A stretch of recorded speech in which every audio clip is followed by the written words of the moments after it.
টাকা পাঠাইলাম 60 লাখ, এখনো দোতলা কমপ্লিট হয় নাই।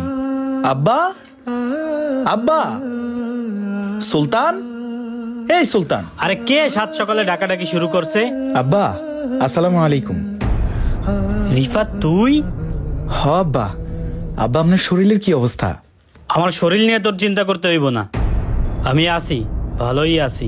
আব্বা কি রাগ নাকি? আর সুলতান কই? সুলতানরে দেখতেছি না, সুলতানরে একটু ডাক দেন না। সুলতান কই আছে না আছে সেটা আমি জানি, তোর দরকার হলে তুই ডাক দে।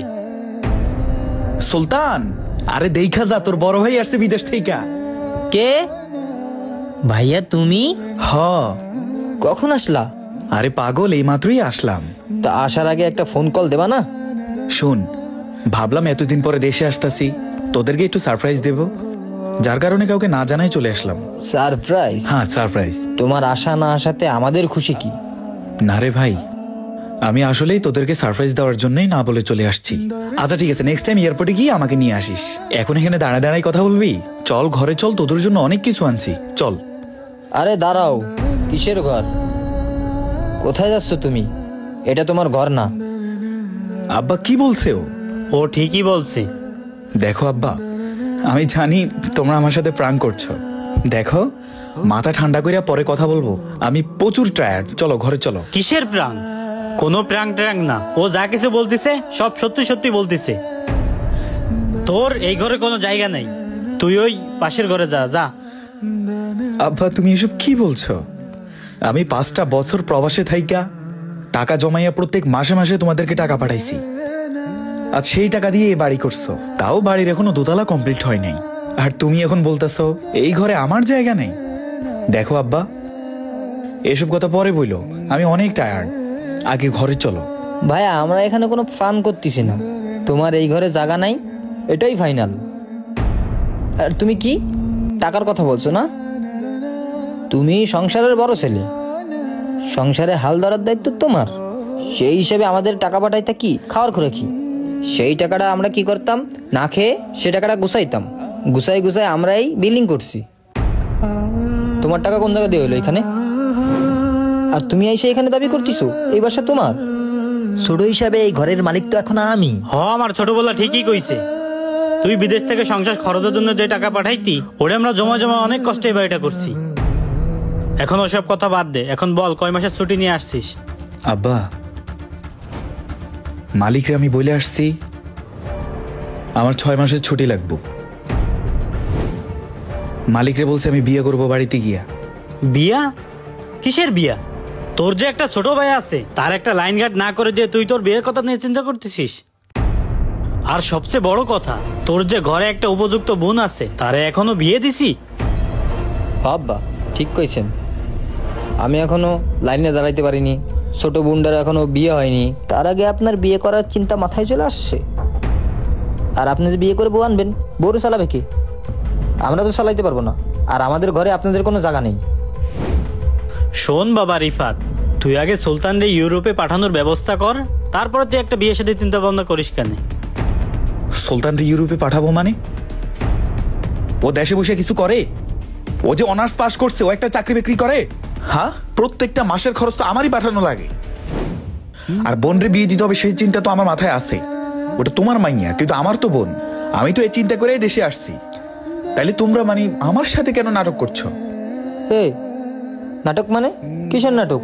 আগে তুমি আমার ইউরোপে পাঠাবা, তারপরে তোমার বিয়ের ব্যবস্থা হবে, এর আগে কোনো বিয়ের কথা চিন্তা মাথায় এনো না। ভাইরে, আমার শরীরটা শক্ত না হতেই তোরা আমরা বিদেশে পাঠাইছিস, সে কথা বলতে গেলে তো তোদের গায়ে লাগবে। না খাইয়া না দাইয়া টাকা পাঠাইছি, তোরা আমারে বলছিস যে তোরই তো বাড়ি, তোরই তো ঘর, যত আগে করবো তত আগেই ভালো।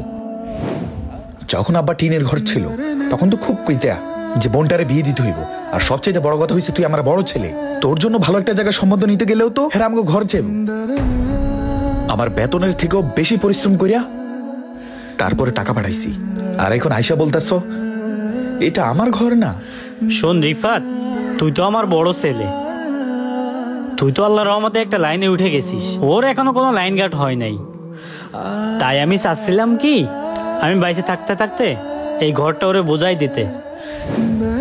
আর তুই তো আল্লাহ বাসায় রাখলে তুই আরো অনেক এর চেয়ে বড় বাড়ি করতে পারবি। আমি তোরে মন থেকে দোয়া করে দিবনি। হ ভাইয়া, বাবা ঠিকই বলছে।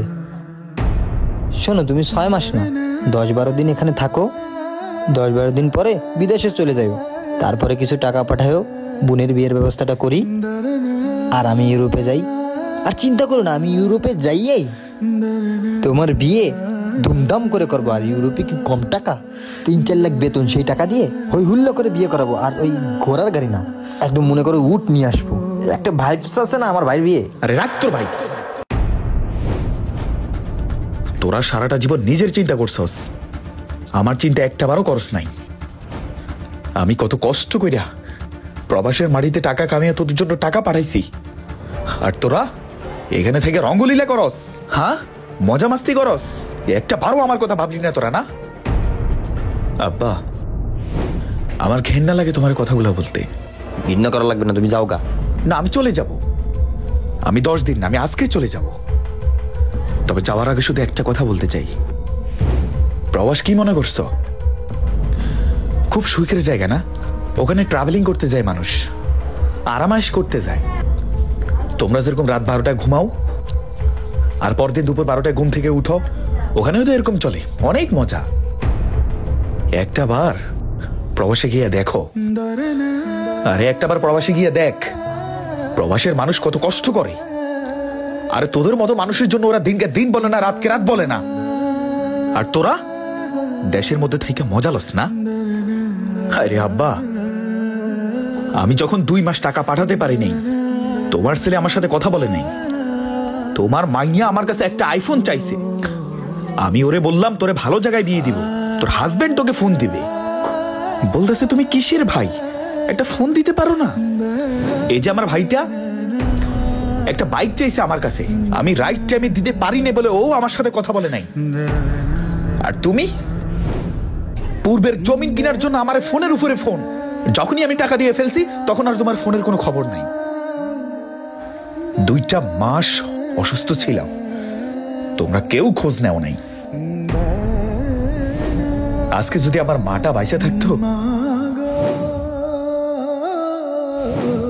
আজকের এই দিনটা দেখতেই তো না আমার। আমি দিনকে দিন বলি নাই, রাতকে রাত বলি নাই, শুধুমাত্র তোমাকে সুখের কথা চিন্তা করে আমি বিদেশের মাটিতে রয়ে গেছি। আরে প্রত্যেকটা বছর আমার ছুটি আছে, শুধুমাত্র তোমাদের কথা চিন্তা করে, বাড়ির কথা চিন্তা করে আমি ছুটি পর্যন্ত কাটাই নাই। আমার কি বয়স হয় নাই? হ্যাঁ, আমি মানলাম আমার বোনের বিয়ে দিতে হইব, তা আমার বিয়ে করা লাগবে না? শুধু তোমাদের কথাই চিন্তা করলা, আমার কথা একটা বারও চিন্তা করলা না।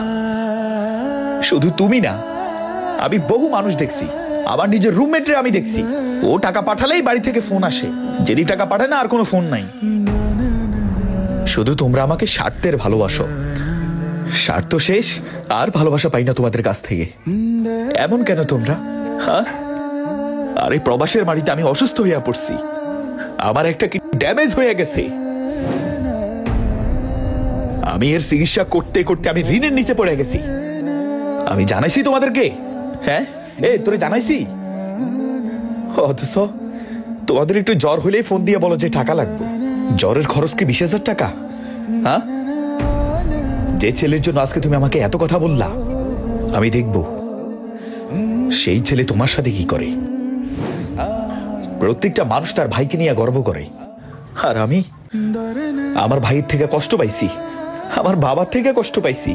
প্রত্যেকটা ছেলে তার বাবাকে নিয়ে অনেক প্রশংসা করে, পোস্ট করে, তার গার্ডিয়ান, তার অভিভাবক, বাপ মায়ের পায়ের নিচে জান্নাত।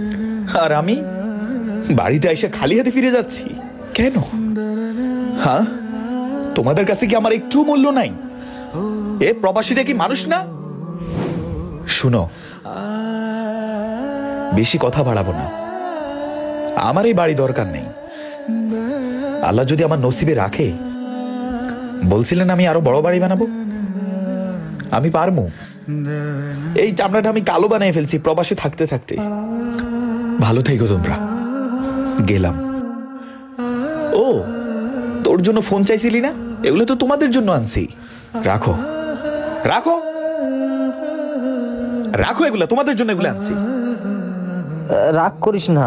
এই কথা বলবি না, রাখ এখানে, যাস রাখ। তোর ফোন চাইছিস না, এটার ভিতরে আইফোন আছে, তোমার জন্য লোশন আছে, নামাজের কাপড় আছে, লাইট আছে, ছোট বোনের মেকআপ আছে, ও ক্যাম্পাসে চাইছিল না, ওটাও আনছি।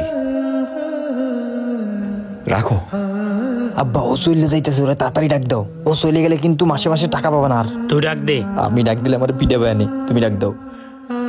হে রিফাত, রাগ করিস কেন? তো এদিকে আয়, শোন, আব্বার কাছে আয়। শোন, তুই আমার সন্তান, ও আমার সন্তান, তো রাগ করিস কেন? তুই আমার বড় ছেলে। তুই যেদিনকার দুনিয়ায় আইছিস আমি কত খুশি হয়েছি। আজ তোর মায়ের কথা খুব মনে পড়ে। তুই কি সত্যিই চলে যাবি? সেন কোনটা? তোমরা অনেক নাটক জানো বাবা, অনেক ভার। আমি যদি চলে যাই তাহলে তো আর টাকা পাঠাবো না, আর টাকা যদি না পাঠাই তাহলে তোমরা বিপদে পড়ে যাবে। এই জন্য এত দরদ দেখাচ্ছ? দরকার নেই, যা পাঠাইছি পাঠাইছি। 60 লক্ষ টাকার বাড়ি পর্যন্ত দিয়া ফেলছি, আর কি চাও? হ্যাঁ, নিজেরে বিলাই দিব আমি, নিজেরে শেষ করে দিই, তোমরা আমার কবর দেবে ঘরের মধ্যে। ভালো থেকো। ভাইয়া, ভাইয়া, এটা লক বলে যাও। এই বেয়াদব। আমাদের সমাজে কিছু কিছু মানুষ এখন প্রবাসীদেরকে মানুষ মনে করে না, তারা প্রবাসীদেরকে টাকার মেশিন ছাড়া আর কিচ্ছুই ভাবে না। আর স্বার্থ শেষ হয়ে গেলে বাবা ছেলেকে ছেলে মনে করে না, ভাই ভাইকে ভাই মনে করে না। আর বেচারা প্রবাসী নিজের পরিবারের কথা চিন্তা করে নিজের তিল তিল করে শেষ করে দিছে প্রবাসী। এই 4 দিন রাতকে তোয়াক্কা না করে কাজ করেই যাচ্ছে শুধুমাত্র পরিবারকে ভালো রাখার জন্য। আপনার সন্তান প্রবাসী বলে আপনার স্বপ্ন পূরণ হচ্ছে, আপনার বিল্ডিং উঠছে। প্রবাসীরা তার পরিবারের কাছে কিচ্ছু চায় না, শুধু ভালোবাসাটুকু চায়। প্রবাসীদের ভালোবাসুন।